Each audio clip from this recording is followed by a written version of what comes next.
Hello, আসসালামু আলাইকুম বন্ধুরা। দেখেন, আমি আপনাদের সাথে একটা নতুন ভিডিও নিয়ে আসলাম। আশা করি আপনারা ভালো আছেন সবাই, আর আপনাদের সবার কাছে ভালো লাগবে। আর দেখেন, আমি চুন্নতি জামা যেহেতু আমি বানাচ্ছি, তার জন্য আমি এখানে কীভাবে কাপড়টি সেলাই করতেছি। আগে আমি গলার কাপড়টি জয়েন্ট দেবো। জয়েন্ট দেওয়ার পর দেখেন, আমি জয়েন্ট দেওয়া হয়ে গেছে। এখন আমি হাতার মুহুরিটি সেলাই করে নিলাম।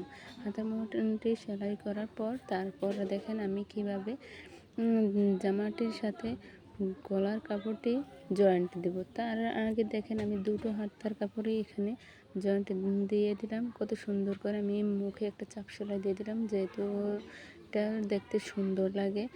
সৌন্দর্য দেখার জন্য ভালো দেখার জন্য, ভালো রাখার জন্য এই সেলাইটা দিয়ে দিলাম। তো আপনারা চাইলে সবাই এরকম দিতে পারেন। আর যারা আমার চ্যানেলটিতে নতুন আছেন, তারা সবাই বেশি করে শেয়ার করে দিবেন, লাইক করবেন, সাবস্ক্রাইব করে দিবেন। আর কোনো দিকে আপনাদের যদি অসুবিধা হয় তাহলে কমেন্ট করে বলবেন। আর দেখেন, এখানে আমি গলার কাপড়টি জামার কাপড়টির সাথে কীভাবে অ্যাডজাস্ট করবো আপনাদেরকে আমি দেখে বুঝে বলে দেব। তো দেখেন, এখানে আমি কাপড়টি আগে একদম উল্টো সাইডে আমি করে নিলাম। তো এখানে দেখেন, আমি যেভাবে দেখিয়ে দিলাম, এই চারটে পাড়া আছে, এই চার পাড়াটার মাঝে আমি একটা চাপ সেলাই দিয়ে দিব, যেহেতু গলার কাপড়টি সুন্দর দেখায় সেজন্য।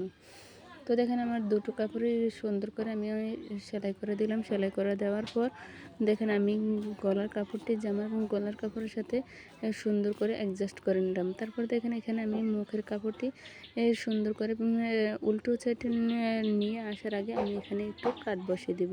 কাট বসিয়ে দেওয়ার কারণ একটাই, কাট বসিয়ে দিলে জামার কাপড়টি ফিনিশিংয়ে আসে, আর দেখতে খুব সুন্দর হয়, আর খুব মিশ হয়। তো এখানে আমি যেহেতু আমার সুবিধার জন্য দিচ্ছি, আপনারা চাইলে ঠিকই একইভাবে নিতে পারেন। আর একটু আয়রন করে নিলে আরও ভালো হবে। তো এখানে আমি আপনাদেরকে দেখে দিতেছি এক এক করে। আমি আয়রন করব না, আমি আয়রন করা ছাড়া আপনাদেরকে দেখে দিচ্ছি দেব কীভাবে সুন্দর করে একটা ফিনিশিং আনতে পারেন। যাদের আয়রন নাই তারাও আমার ভিডিওটি দেখে সুন্দর করে একই নিয়ম অনুযায়ী আপনারা কাজ করতে পারবেন।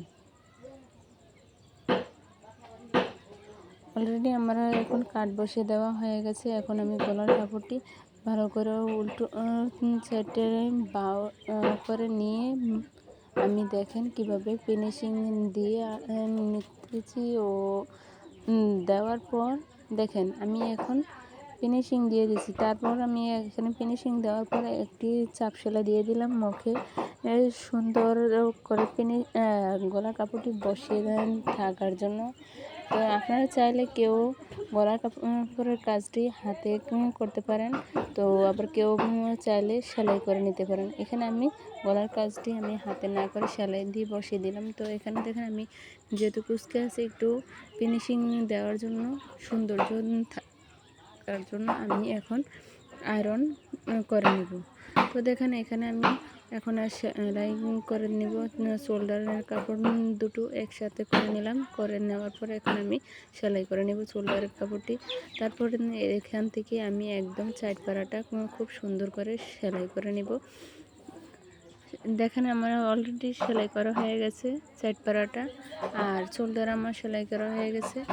এইভাবে চাইলে আপনারা সবাই এক সেলাই দিয়ে রাখতে পারেন, আবার যদি চান তাহলে দুটো সেলাই দিতে পারেন, এটা আপনাদের ইচ্ছা। তারপর এখন আমি হাতার মোহরের কাপড়টি এখন আমি জয়েন দেব। জয়েন দেওয়ার পর আমি নিচের কাপড়টি সেলাই দেব। দেখেন, আমার হাতের মোহরের কাপড়টি আমার জয়েন দেওয়া হয়ে গেছে অলরেডি। এখন আমি হাতের মোহরটা যেহেতু আমার জয়েন দেওয়া হয়ে গেছে, এখন আমি এখানে ডাবল করে একটি সেলাই করে নিব। আপনারা চাইলে সবাই ডাবল করে সেলাই নিতে পারেন, আর যদি চান তাহলে এক সেলাই নিয়ে আপনারা রাখতে পারেন। এখানে আমি আমার সুবিধার জন্য আমি ডাবল সেলাই করে নিলাম। আর এখন আমি নিচের ঘেরের অংশের কাপড়টি এটা আমি কিভাবে সেলাই করব আপনাদেরকে দেখিয়ে দেব। তো আপনাদেরকে দেখার আগে আরেকটি আমি অনুরোধ করব, আপনাদের কাছে একটাই অনুরোধ করব, আপনারা আমার চ্যানেলটি যারা নতুন দেখছেন, আমার ভিডিওটি যারা নতুন দেখছেন তারা সবাই সাবস্ক্রাইব করবেন, লাইক করবেন, বেশি বেশি করে শেয়ার করে দিবেন। দেখেন আমার সম্পূর্ণ জামাটি তৈরি করা শেষ। আমি কীভাবে সেলাই করলাম, কীভাবে করলাম আপনাদেরকে দেখিয়ে দিলাম। আর আমার জন্য দোয়া করবেন, আমার পরিবারের জন্য দোয়া করবেন, আমি যাতে আপনাদেরকে নতুন নতুন ভিডিও দিতে পারি, নতুন নতুন ভিডিও আপনাদের পছন্দ অনুযায়ী বানিয়ে দিতে পারি। দেখেন আমার কত সুন্দর করে আমি একটি চুন্নতি জামা তৈরি করছি। আপনারা চাইলে ঠিক এভাবে একটি চুন্নতি জামা সুন্দরভাবে সেলাই করে নিয়ে বানাতে পারেন। আর একইভাবে সেলাই করতে পারবেন, ঠিক আছে, কিন্তু মাপটা বেশ কম করে নেবেন।